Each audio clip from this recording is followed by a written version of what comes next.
Hello and welcome back to another episode of Handy Dandy Repairs, Profit or Loss, episode 6 I think it is. How exciting.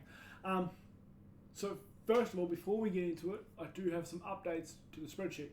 So let's have a quick look at that. So first things first, I've made some overall improvements to the spreadsheet. I think it looks a lot better. I've added some colour.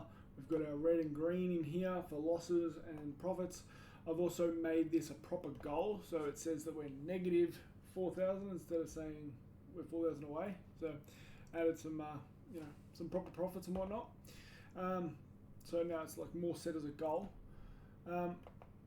So basically, the updates that we've got, this Xbox here has sold for a total of $500. So we did make some nice profit on that one, thank God, because these last two PlayStations have just been awful. But in saying that, despite the last couple of PlayStations being awful, we've got another one. But this one come with box, so we're just going to quickly open it up.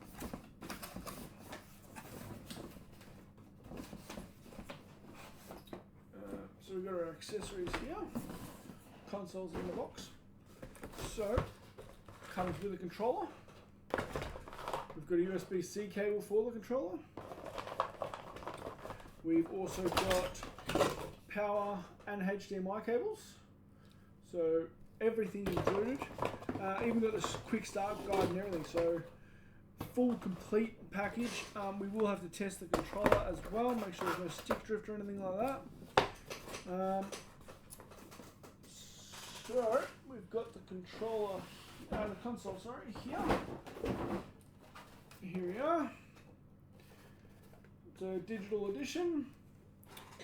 Now I paid $300 for this, which is a bit much, but given that it comes with a box and everything like that, and it's supposedly just a faulty USB port. So, first things first. Let's test it, confirm it works. You can see the damaged port there. Shouldn't be too hard to fix. But let's just turn it on, make sure it all works. And then we can get into the repair. Okay, it seems as if my HDMI splitter or something has failed. So we do have an image on the screen.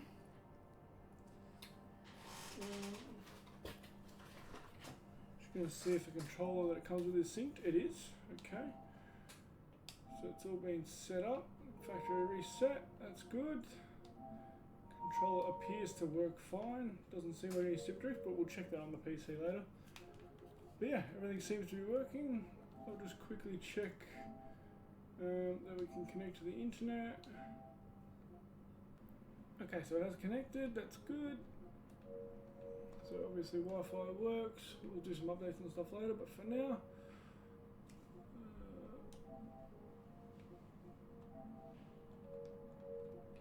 let's just shut it down and we'll get this USB port replaced.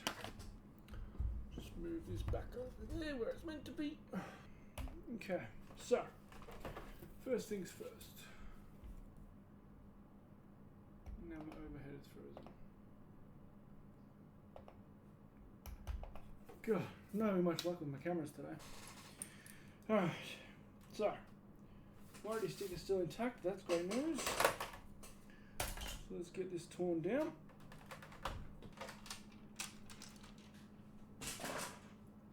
Oof, there's a money shot. Look at that ball of dust there. Have a look at that. Filthy. So I'll have to take this right apart and give it a proper clean, but that's fine.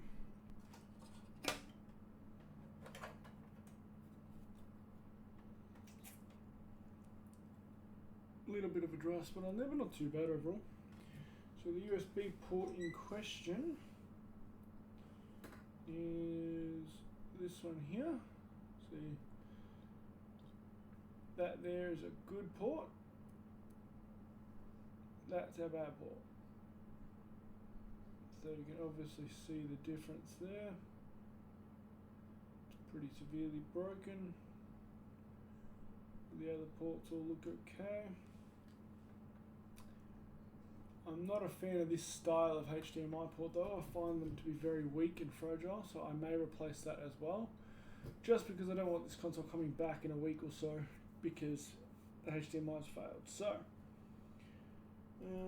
first things first, we need to get ourselves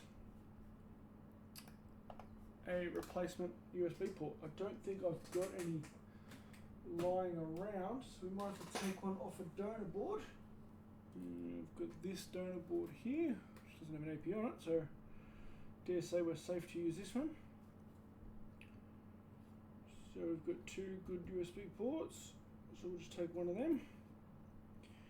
And the way I'm going to do that is just by heating from this side of the board and just keeping the air moving. We can add just a touch of flux. But I'm just going to come in and put a nozzle on. Actually, no, I'm not going to put a nozzle on. So I'm just going to take this foam off there so we don't melt that. And I'm going to come in at 440 degrees, just add a little bit of heat to the area. Now the board's warmed up a bit. We'll come in with our iron and just add some leaded solder, just to lower the melting temps just a little bit. Come back in with our hot air and just keep going until the port falls off. Keeping the heat moving so we don't melt any plastics. And that's it, our port's out. And just press down on the port.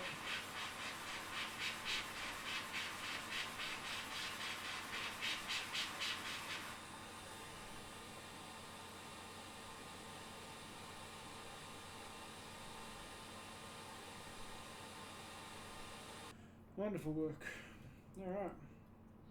Now as I said, I'm just going to replace this HDMI as well. Alright, I'm just going to do the same to the heatsink side. I just realised it's on the overhead, so you weren't even watching me do that. Hopefully it looked okay. Hopefully we didn't miss much. Hope it wasn't on the overhead the whole bloody time.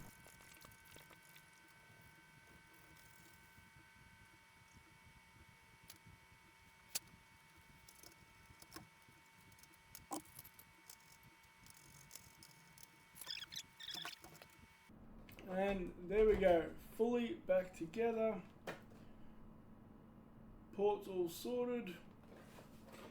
The only thing left to do is test the controller. Doesn't appear to have any drift. L3s work. Every other button works. Beautiful. Circularity real quick. It's not perfect, but it's not too bad. It's pretty standard, what I'd expect for a controller.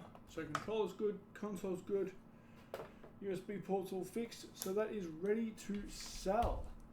So let's quickly update. So we've got another PS5. This one we paid $300 for. Cost 0 parts.